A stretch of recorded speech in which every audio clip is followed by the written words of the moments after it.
परम प्रेममय श्री ठाकुर अनुकूलचंद्र स्वहस्तलिखित सत्यानुसरण ओडिया अनुवाद। एते टिके दुर्बलता थिले मध्य तुमे ठीक ठीक अकपट होई परिबो नहीं।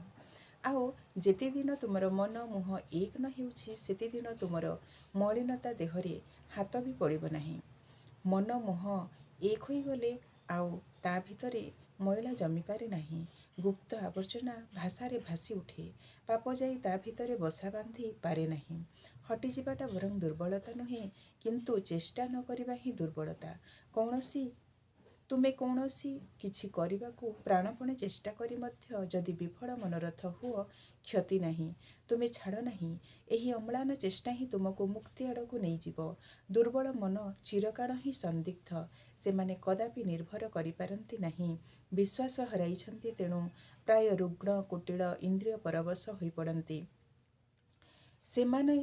सेमानंक निकटरे सारा जीवनटा ज्वालामय, शेषरे अशांति सुख दुख डूबी जाए। सुख कण दुख कण कहि पारंती नहीं, कहिले हुए तो कहंती बेश, ता मध्य अशांति। अवसादरे जीवन क्षय होई जाए।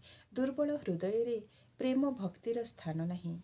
परर दुर्दशा देखी, परर व्यथा देखी, परर मृत्यु देखी निजर दुर्दशा व्यथा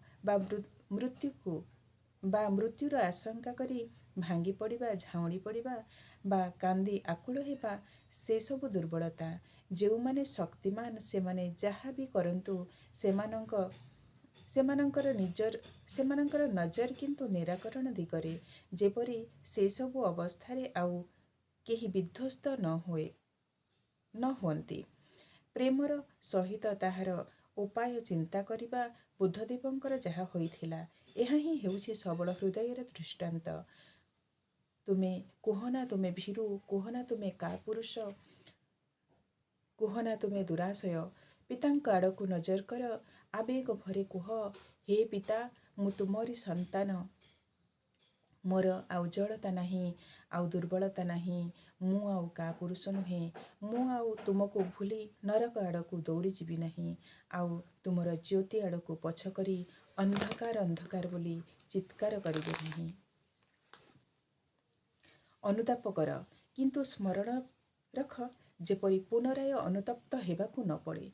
जेतेबेले तुमर कुकर्म पाई तुमे अनुतप्त हेब, सेतेबेले परम पिता तुमको क्षमा करिवे।